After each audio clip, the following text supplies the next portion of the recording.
तो आज की क्लास में जो हम टॉपिक करेंगे बिल्कुल डेफिनेशन से स्टार्ट करते हैं। तो डेफिनेशन है कि केमिकल इक्वेशन का मतलब क्या होता है। केमिकल रिएक्शंस का मतलब मैंने बता दिया आपको क्या होता है लास्ट वीडियो में। तो केमिकल इक्वेशन का मतलब क्या होता है पढ़ते हैं। केमिकल इक्वेशन देखो, description of a chemical reaction, description of a, साथ साथ लिख लेना है मेरे, description of A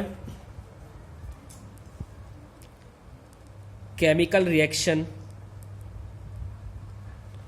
in a short form, in a short form is called chemical equation.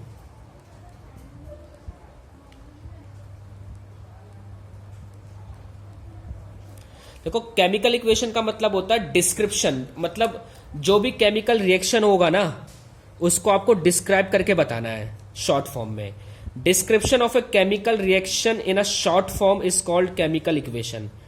ठीक है, अब शॉर्ट फॉर्म में एग्जांपल देखते हैं। एग्जांपल क्या होगा इसका, ध्यान से देखना। जैसे मैग्नीशियम, जब आप मैग्नीशियम को ऑक्सीजन के प्रेजेंस में जलाओगे, ऑक्सीजन के प्रेजेंस में जलाओगे, या मैं ऑक्सीजन का साइन, यहां पे मैं हीट का साइन होता है, ये ध्यान रखना, ये हीट का साइन है।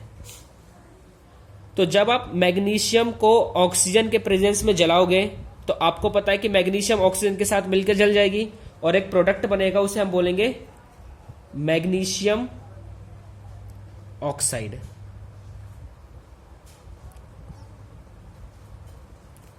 ठीक है, केमिकल इक्वेशन का मतलब होता है कि जब भी कोई भी केमिकल रिएक्शन होगा तो आपको उसको बताना पड़ेगा कि आखिर ये कैसे हुआ है। अगर कोई मैग्नीशियम की रिबन, जब आप उसे ऑक्सीजन के प्रेजेंस में आग लगाओगे, ये मैंने हीट का साइन दिया, जलाओगे तो मैग्नीशियम ऑक्साइड बनेगा। आपको पता है कि अब ये मैग्नीशियम ऑक्साइड बन चुका है, एक राख बन चुकी है, और ये राख वापस दोबारा मैग्नीशियम नहीं बनेगा। तो यानी एक केमिकल रिएक्शन हुआ है यहाँ पर, और इसी केमिकल रिएक्शन को आपको डिस्क्राइब करके दिखाना, उसी को हम केमिकल इक्वेशन बोलते हैं। ठीक है, बहुत सारे एग्जाम्पल हो सकते हैं इसके। आप एग्जाम्पल लिख सकते हो, hydrogen plus oxygen is equal to water. ठीक है, तो ये एग्जाम्पल भी लिख सकते हो आप। सिर्फ आपको डेफिनेशन पता होना चाहिए कि केमिकल इक्वेशन का मतलब क्या होता है। केमिकल इक्वेशन का मतलब होता है कि जब भी कोई केमिकल रिएक्शन हो रहा होगा, वैसे बहुत सारे रिएक्शंस अभी हम पढ़ेंगे, तो उसको आपको ना डिस्क्राइब करके बताना है कि आखिर ये हो कैसे रहा है। ऐसे अगर हम खाना खाते हैं और खाना खाने के बाद हमारा जो खाना डाइजेस्ट होता है, ये भी केमिकल रिएक्शन है, लेकिन आपको बताना पड़ेगा ये लिख के कि हो कैसे कैसे रहा होगा ये। ठीक है, तो उसी को हम केमिकल क्या बोलते हैं, केमिकल इक्वेशन बोलते हैं। ठीक है, तो मुझे लगता आ गया होगा समझ में। नेक्स्ट टॉपिक लिखना, छोटे छोटे टॉपिक है।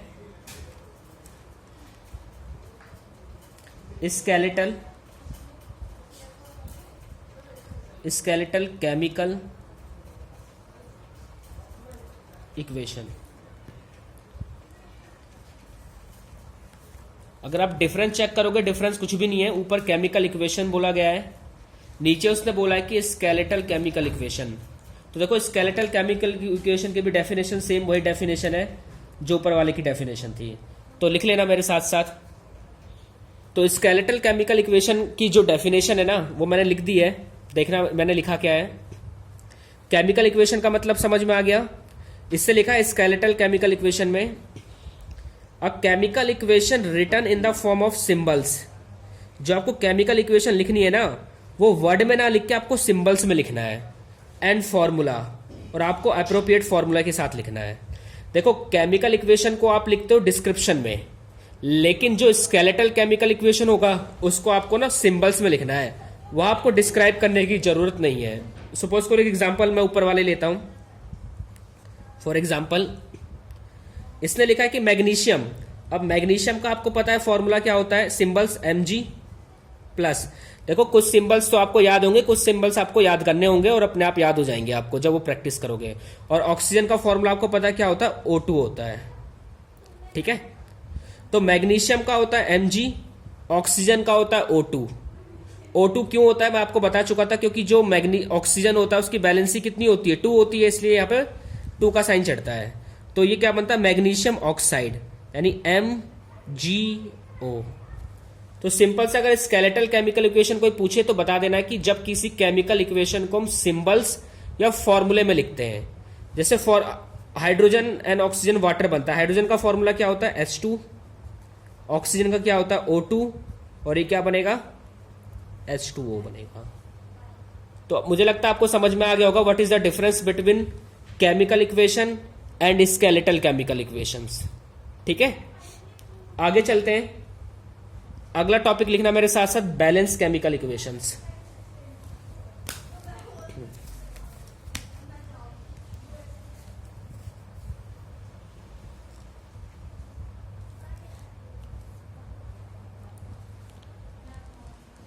बैलेंस केमिकल इक्वेशन ये बहुत इंपॉर्टेंट है, 10वीं क्लास में का मतलब बहुत इंपॉर्टेंट टॉपिक है ये, इसलिए बहुत ध्यान से पढ़ना। बैलेंस केमिकल इक्वेशंस, अब समझो इसका मतलब क्या होता है। बैलेंस केमिकल, अब केमिकल इक्वेशन मेरे साथ साथ लिख लेना, a chemical equation in which the number of atoms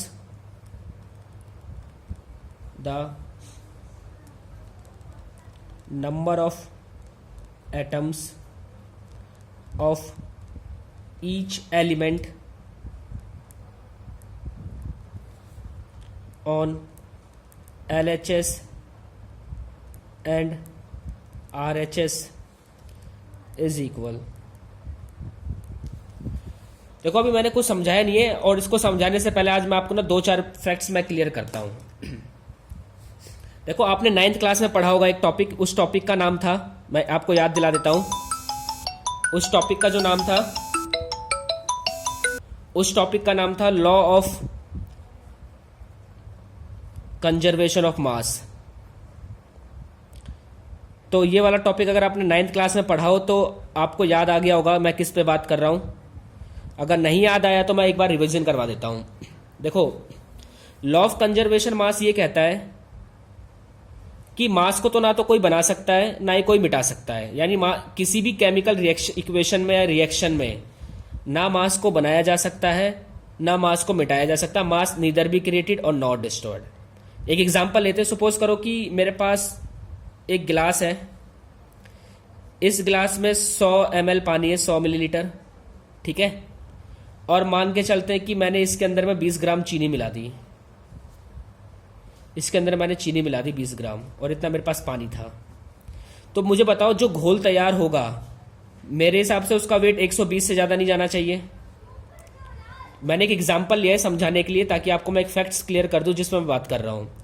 मैंने ये कहा है कि मान लो कि मैंने 100 ml पानी लिया है, उसके अंदर मैंने 20 ग्राम चीनी मिला दी। अब मेरे पास जो सॉल्यूशन तैयार होगा तो मुझे पता वो 120 से ज़्यादा नहीं हो सकता। क्यों? बिल्कुल फैक्ट है, क्योंकि आपको पता ना मास को तो बनाया जा सकता ना मास को मिटाया जा सकता है। तो यहां से ऐसा तो होगा नहीं कि इसका वजन अपना आप 90 हो जाएगा, बिल्कुल नहीं होगा। तो ये सेम ना उसी फैक्ट पे बात करता है कि जब कभी भी कोई केमिकल रिएक्शन होगा और उससे जो मास बनेगा, ठीक है, तो वो बराबर होने चाहिए आपस में।